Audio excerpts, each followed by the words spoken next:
Hello, everyone. Welcome to the first episode of AMA Way podcast. My name is Haley. I'm joined by my co-host. Hi, I'm Pepper. I'm the co-host, and today we have a special guest, Christian. Hello, everyone. So happy to be here. Today we're going to be talking a little bit about your career journey, your app that you founded a couple years ago and you've been running, and really any advice that you have for marketing students in general. So yeah, if we want to get started with a bit of like a day in the life and what your life looks like as the founder of an app while also juggling a bunch of other responsibilities. Yeah, happy to get into it. And maybe I'll just start with a brief intro. So as you already called out, my name is Christian Winters. I have lived here in San Diego for almost 4 years. Grew up on the East Coast and have kind of been traveling a lot in between. Most of my career has been in the cybersecurity space. So I spent, I want to say, still counting, but almost 10 years now doing cybersecurity consulting and now working in cybersecurity for Coinbase. So a lot of the times it's more at the strategic level where we are helping clients when I was in consulting and Coinbase now determine how to set their risk management strategy around cyber risks. So you can imagine with Coinbase where there's just a wealth of money and crypto on the line. It's a pretty stressful and intense job where we're basically the ones tasked with protecting it. So that's kind of my professional life. And then on the side for the last a little over a year now, I've been working on this side hustle mobile app company called Motiv with my twin brother, who's a software engineer. And the app Motiv lets people bet with their friends on who has more steps. So it kind of ties my passion for accountability and fitness and betterment and productivity with my background in tech, and it's something that we're trying to do to help people get active. Yeah. How did you reach that transition from working in more of the crypto side of it to the more outside fitness app side? Yeah, for what it's worth, I'm less on the crypto side day to day with Coinbase. I'm more on the cybersecurity strategy side. So at the end of the day, Coinbase is a software application, just like most other applications. So the sort of crypto element of it doesn't always come into play, at least on my side of it. So I do have a sort of hobby level interest in crypto, and that's certainly an element of what I do at Coinbase. But for me, it was more about the cybersecurity side of things. And getting into the app, there's not necessarily a direct foray. I will say during COVID, I got super interested in, fitness and nutrition specifically. And I was living in Singapore at the time. That's kind of a whole nother story, but was locked down in Singapore during COVID, kind of looking for inspiration, hope, something to kill time, and ended up becoming a certified nutrition coach and got really interested in the idea of doing certified nutrition coaching where you paid less the more you achieved your goals. So basically like gamified or incentivized nutrition coaching. And I had, some complicated, crazy ideas that I never really acted on because I was so busy with full-time job. And I kept kind of pitching it to my brother, who's a serial entrepreneur working for startups, software engineer. And just over years, the idea evolved into what it is today, basically betting on steps and winning money from walking more. And that's kind of how it developed, I'd say. Yeah, that's lovely. Would you say that your vision at the beginning changes a lot throughout, or did it mostly stay the same as the app develops to how it is right now? Yeah, it changes all the time. Almost every day we feel like we're kind of pivoting on the direction we want to go. One of the product management trainings that I took a little while ago, they said, this has always stuck with me. Your opinion is interesting but irrelevant, which basically means that what you think about, an app or what consumers may like is almost definitely going to be wrong. And you have to kind of understand from the data, the user behavior, the feedback that you get, what is it that you should be focusing on to drive the outcome that you want to drive.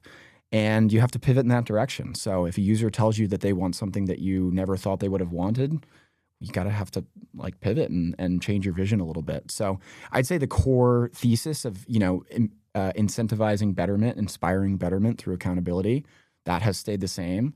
But what we focus on tactically changes more often than I care to admit. It's good to be flexible. For sure. Have you encountered any blockages throughout your career creating this new app that you wouldn't have expected running into? And how did you manage that and going a different way than you'd expect? Yeah, there's an immense amount of blockers. one of the things that I like to tell people is like one of the biggest learnings I've had is I come from a risk background. So everything for me is like what could go wrong. And we're often, I mean, with these big companies, it's a different story than like a 2-person startup. But we're often trying to like really protect ourselves in the best way possible. And with startups, that can be a really dangerous mentality where, you know, you're slowing yourself down or you're overemphasizing, spending resources, time, money, whatever, on scenarios that are like unlikely to unfold, or you're protecting something that doesn't really exist or doesn't hold value because you haven't even really built it out yet. So early on, I invested a lot of my, again, time, money, resources on KYC, which is know your customer. It's basically like deep identity verification processes to avoid fraud. I invested a lot of money on a legal opinion to understand whether or not we were gambling, which we are not for whatever that plug is worth. I spoke a little bit about that at AMA, but and then a geolocation to check that people are in the right states where this type of activity is legal and supported, based on that state's rules and regulations. So a huge obstacle going deeply in that direction and trying to get over this hump of, getting approved by all the people we wanted to be approved by to operate, just to kind of learn that a lot of it was probably unnecessary and really expensive and a lot of time in one direction that we didn't really need to go. So just pivoting in that direction kind of, was a big learning for us to always keep a flexible perspective, I'd say. Do you want to go more on that, just to like explain to people who are listening to the podcast on why it is not gambling? Yeah. And I'll caveat this with, I'm not a lawyer, so this is my interpretation, the way that I understand these things.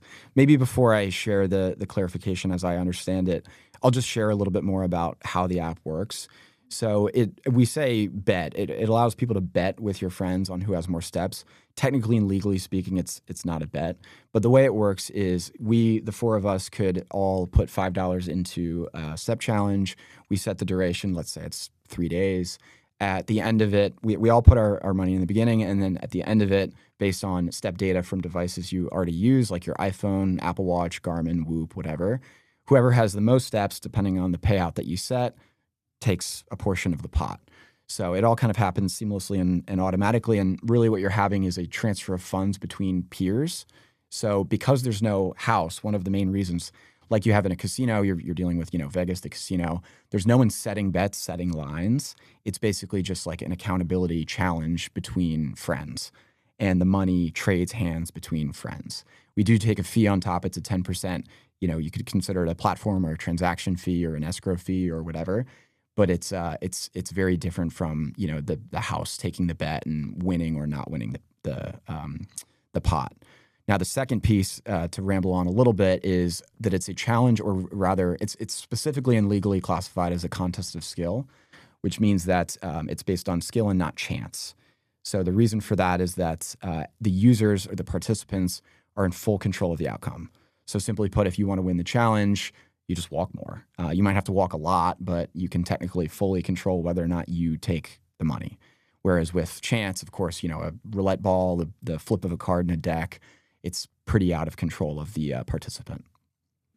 Yeah, and as you were mentioning before about like the legal aspects, and then also you were saying your brother did a lot of the engineering of the app, and I'm not sure if you or him did more of like the creative side of thinking about the app. I know you also mentioned that your wife did the marketing and advertising for the app. So that kind of shows how much of each different area really goes into the formation of your app. So if you want to touch on any of those type of parts of it and how it's like how she does advertising. I know you were talking about doing on campus, like with the students who go to SDSU, having them explain it to their friends and their students as well. So yeah, there's a lot. So to speak, it takes a village. I think people say like there's a lot of elements that go into running a business.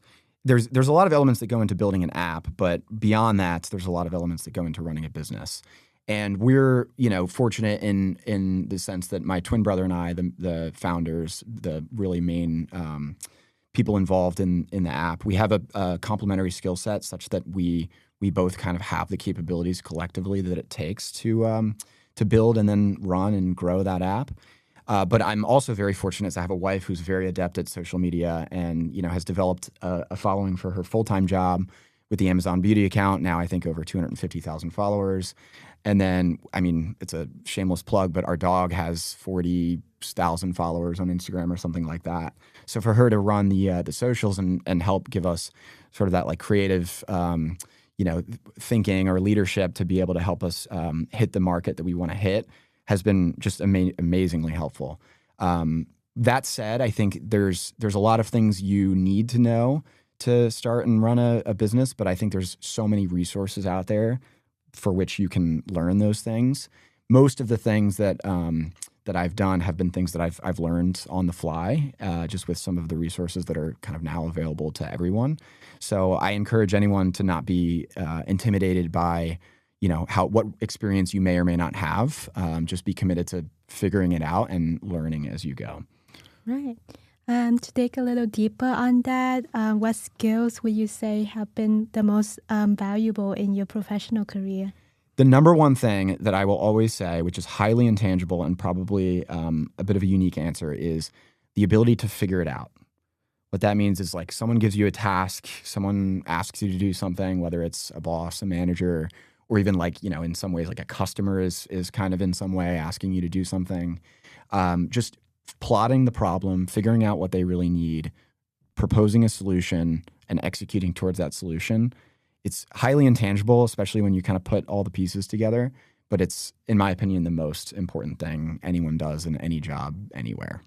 Yeah, for sure. And I'm sure that goes into all different types of fields, because no matter what you're in, no matter what business, like you're going to have to figure it out and really be flexible, especially when it comes to things that you're not used to, or starting a business, being an entrepreneur. It starts with like you're scared to like take that step and really go out there and try something new. So what made you really like, I want to do this. I want to like go away from my day-to-day job and like try something new and just put myself out there? Yeah, it's a good question. And I don't know that there's a great answer. I did sit on this idea for several years before I finally started moving on it. I think a few things. Number one, just the timing of living out here in San Diego and having a remote job now for the last 2 years was easier than when I was working in consulting and traveling all over the world, all over the country, and on flights when I wasn't working and very, very busy. So that I think helped contribute to the timing a little bit. But I will also say there's a little bit of like maturity and being in the corporate world for 10 years and for a long time. You face and deal with things like imposter syndrome, where you don't really feel like you know what you're doing, and you don't really feel like you could start your own business or be successful. And eventually, you just kind of start to build up that confidence and feel like you do have all of the resources that you need to start a business, build an app, whatever it is. Maybe you had them all along the way, but eventually it kind of clicks that I'm 32 now. I started it when I was 30, 31, whatever. It feels like the excuses of I'm too young, I don't know what to do, they've run out. Not that they ever really existed, but I think I finally felt the drive to capitalize on just biasing for action, I'd say. For sure. Do you have any like future plans, like right now, what you want to see your app really go into? Yeah, so right now it's focused. This was a very concerted strategy. It's focused primarily on one vertical, which is basically walking and running, steps, distance. The original vision was very pointed at multiple verticals. So being able to bet on any fitness, health, productive like topic, basically the core things that you have a hard time finding the accountability personally and individually to do, we wanted to give you a social and financial incentive. So the core initial vision was based on three things. Number one, of course, steps, being more active. I almost should ask you guys, I think it's probably more engaging if I just ask, what are some of the things that you want to do that you wish you could do, but you struggle to actually like find the willpower and motivation to do? Definitely consistency with working out. Okay. I feel like that is one of the hardest things because like there's just like not enough time in the day as well as energy. Mm-hmm. Yeah. Along that, I think like one big thing for me is getting up early and like starting the day, even if that does include like a workout and stuff, but having people really like motivate you and challenge you to like be your best self or challenge them as well really helps with that motivation. And like if I'm trying to wake up at 6 a.m. and I don't have any pressure to wake up, then I probably will go back to bed. But having that motivation, having someone else there also competing in that challenge and motivating me to do it would definitely have a big impact. Yeah, so I'm also a huge victim of the snooze button, and I'll share. It was kind of like a leading question because there's a few things for me in particular that have always been hard to do, and I think for a lot of people are really hard to do. I don't have it; it's filming, but putting my phone down, screen time is obviously such a hard thing to deal with these days. So many just toxic distractions on your phone that pull away typically from your productivity. So screen time is another thing, one of the core strategies that we wanted to include and probably will include eventually in terms of betting on who has less screen time, whether it's for socials or just in general. The other is sleep, finding the time to prioritize sleep, getting enough sleep, getting high quality sleep. The amount of data that we're getting on sleep from wearables is growing more and more. So that was that was the third specific vertical that we originally built the vision around. We do eventually want to have it really, again, account for any type of activity, fitness, wellness, whatever. So one of the other things that I like to share with people in terms of vision is if you're going skiing and I don't know if you guys ski or snowboard or anything like that. Yes, no, maybe? Sometimes, occasionally. Okay, so yeah, I didn't when I only picked it up, in my adult years, but we are always using Strava to track our ski sessions, and after the sessions, we're often, who got the top max speed? Like, did you crack 40 miles per hour? Or who had the most distance skied throughout the entire day? And it's tracked through your Strava app. So we thought, imagine you could, with your ski friends, you're going out for the day, and everyone throws $20 on the line and says, whoever has the highest distance for the entire ski day takes a pot. So fun little challenges like that. That one's a little bit less on accountability, but more just like on the sort of fitness side of things.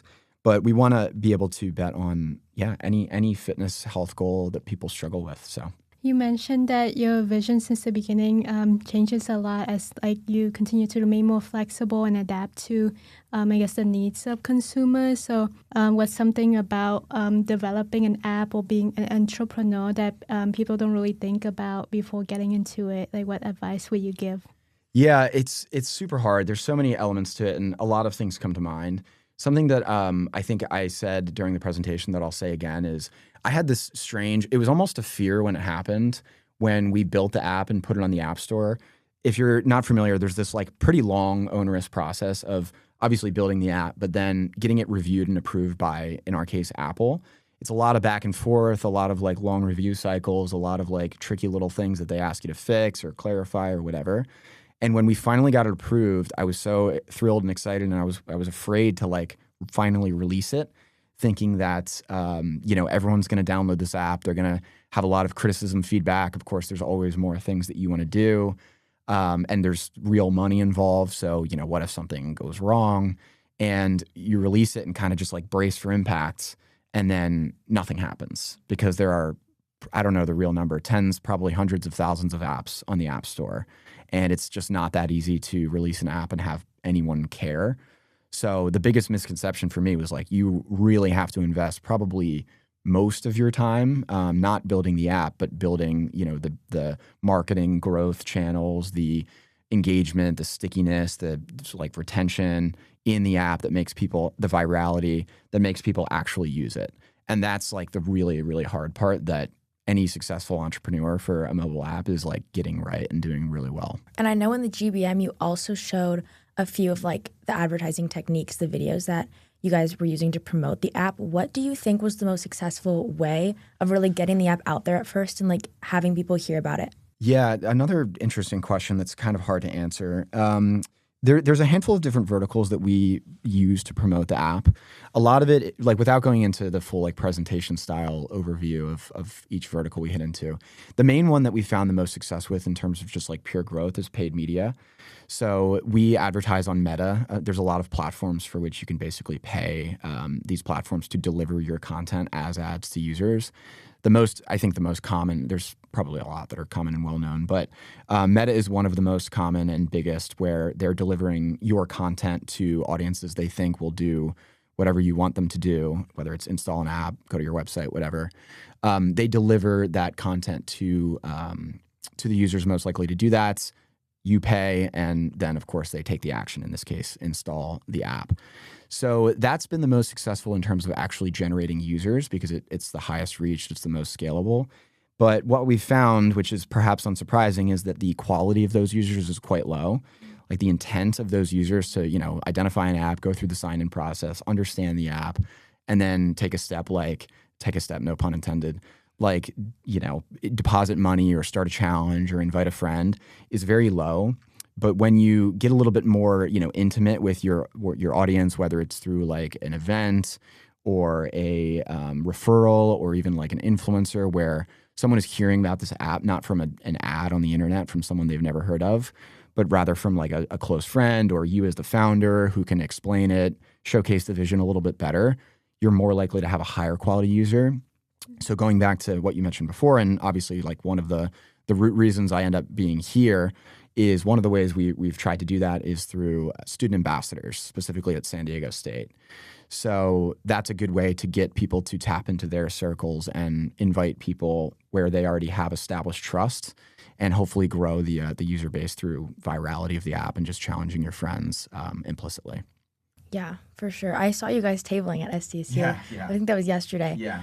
But I think putting a face to the app too and really showing that like there's real people behind this that you can trust, like what you were saying, is really important because nowadays like you never know what is online. So putting your money onto apps or websites, you're like, oh, I don't know if this is safe or is it reliable. But being able to like show that you guys are real people behind it that are having like a motive to like get out there. Good plug. Yeah. Go download. Yeah, nice.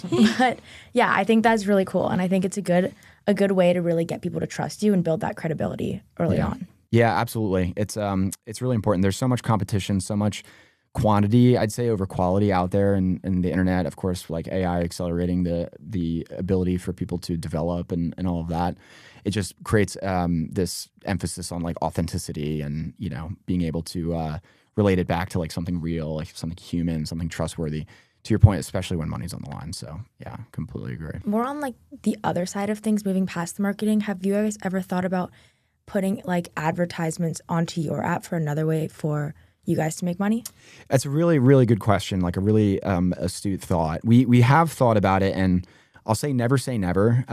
Honestly, just from an entrepreneur standpoint, I don't love the like in-app ad experience, and it feels it takes away from what you're trying to accomplish. It almost, I hate to say it this like bluntly, but it almost feels like a soul selling activity. For us, we feel like there's other and better ways for us to drive revenue. So we're trying to avoid that explicitly if we can. However, I do think, again, talking about like the vision of the app and where we can grow into, there's a lot of really unique and interesting opportunities for getting brands to host their own step challenges and adding unique individualized or customized, personalized, whatever the right word is, goals associated with their business. So imagine Vuori is a San Diego-based brand. Imagine if Vuori is, I think at this point, national, but if you're, let's say in San Diego where Vuori is, you log onto your app and because you're in San Diego, you see this Vuori hosted step challenge. And Vuori is encouraging everyone who hits their step goal for 10 days straight to be entered into this big giveaway where the winner takes a $500 Vuori gift card. Now, all of a sudden, it's an ad in the sense that Vuori is promoting their brand and giving away a gift card, but at the same time, it doesn't so much feel like an ad because it's built directly into the app and it's implicit to how people engage in the app. Ads, so to speak, without really, again, selling your soul, if that's the right way to put it. And it adds like authenticity as well, that it's like you care more about the app than really making money from your users, which I think is really cool. And having an incentive too really adds to it. I know you're saying something about like having your friends sign up as well. Is there an incentive in that way? There is. I will plug that. Right now there's a campaign going on where if you invite your friend and they sign up and make a deposit, you get $5 each. We are actually implementing some things that I won't get into the details of, but more ways for you to earn money on the app by completing missions. And one of that, of course, will be inviting friends. And in the case that we're moving, it'll be more money, put bluntly. And also, instead of just you get a referral for inviting people, it will be you get 5 and they get 5. So encourage you to send the invitation and the recipient to accept the invitation. So, yeah, for sure. Is that like your target audience for the app specifically? Because I know you were saying you have college ambassadors. Is it more of like college students, or like what kind of age group do you usually target? Yeah, it's another good question, and it's something that we're really still trying to figure out. Our data from paid media has kind of shown that our ideal demographic is, this is quite broad, but 18 to 34 years of age. I think there's a handful of different personas in there that we're still trying to figure out which is best. I don't know if you touched on this yet, but is it like only with people that you invite or your friends on the app, or is there like a location-based like competition set? Not yet. So that's a great thought as well, and that's something that we're thinking about, is like carving out different challenges based on different, I'll say demographics, but I think there's a lot of ways you can do it.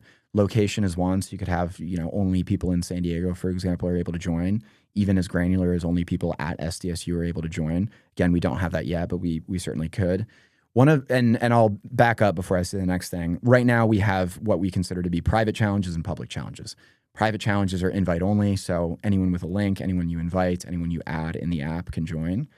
And then public challenges show up on anyone's home screen, so anyone in the app can join. Typically, it's won by the marathoners and things like that, but you can get more money on the line, which can be interesting. Paring down the public challenges is something we can do through location, like I mentioned, but also, again, we don't do this today, but you could do it based on someone's step data. So you could say the only way that you're able to join is if you average less than 8,000 steps a day. You could have like a beginners only challenge where you don't have marathoners or people who run Ironmans and things like that coming in and just like bottom feeding, so to speak.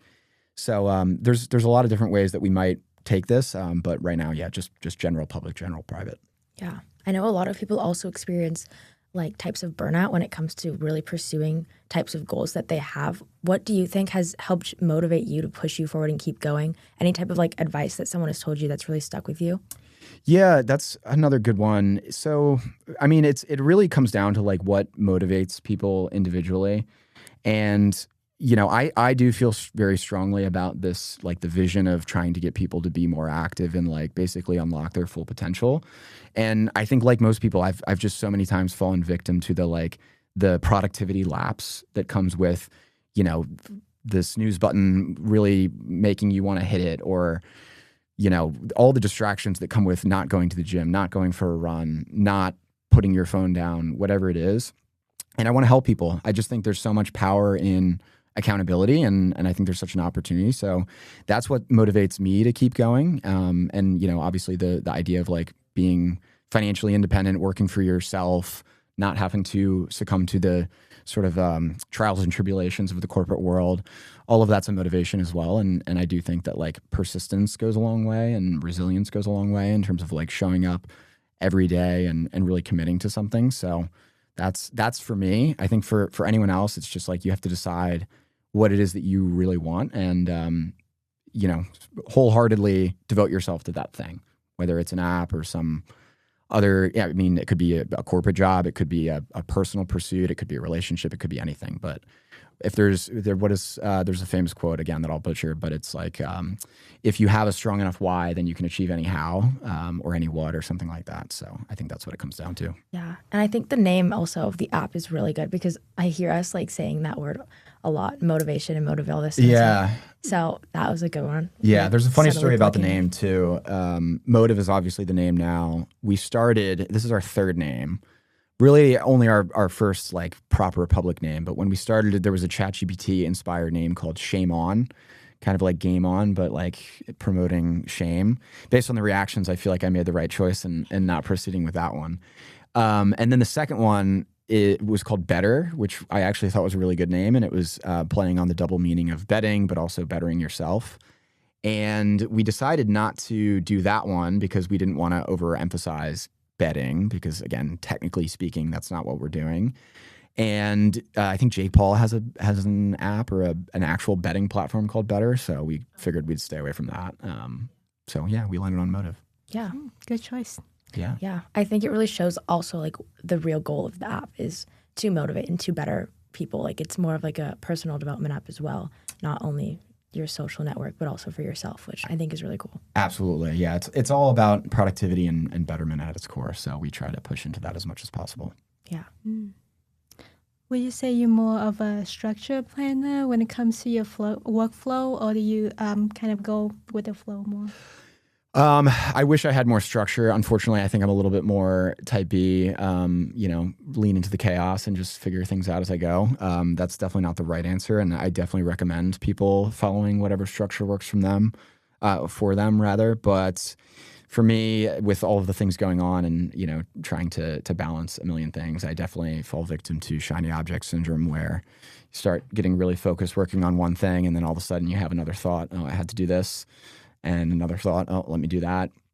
I do find myself often context switching between full-time job and my startup and the drop of a hat. And I don't recommend that. So I think being responsible with your time and thoughtful about where you allocate time is a very good lesson that I don't follow. Well, at least it keeps the workflow interesting. Yeah. At least like for me, it feels repetitive when you just focus on one thing for too long.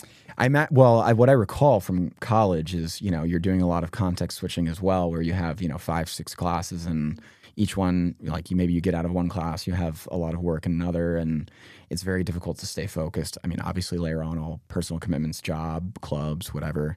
So I think it's a good skill that people do learn in college is how to balance and prioritize and figure out how they should be spending their time. So I think there's a lot to take away there. Do you think that accountability also plays a huge role in really just growing as a person? Yeah. And there's a lot of different ways that I think accountability comes. Obviously, we talk a lot about social accountability and financial accountability, but I do think my career in general is kind of built on trying to drive accountability.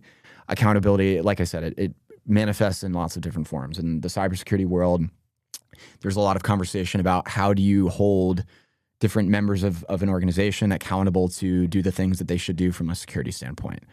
So it all comes down to accountability. Whatever it is you're trying to do, I am a huge believer in the need for accountability. And whatever your desired or favorite means of accountability is, you should lean into that and use whatever that is. I think I'll plug another book that I really love, Atomic Habits. That's a more popular one. Maybe people have heard of. It's by James Clear, and it's all about creating repeatable habits through accountability. Yeah, still on my planning list. Yeah, yeah. Yeah, do you have any final advice you like to give to our listeners, or maybe you can plug in your how can people connect to you? Yeah, absolutely. So download Motiv on the App Store. If you search Your Motiv on the Apple Store, YOUR space MOTIV, you will find it. On Instagram, we're at Motiv the app. So definitely check us out and see all the amazing things that my wife is doing on there. And if I leave you guys with anything, just remember there are people out there achieving more with less. So don't be afraid to just try things, do it. Someone can do it, so why not you? Yeah. Thank you so much. Yes, thank you for coming and speaking with us today. I think a lot of the points that you made are super inspirational as well. And I wish you the best of luck with Motiv as well. Thank you so much. I really appreciate being here. It was lovely talking to you guys. Thank you so much.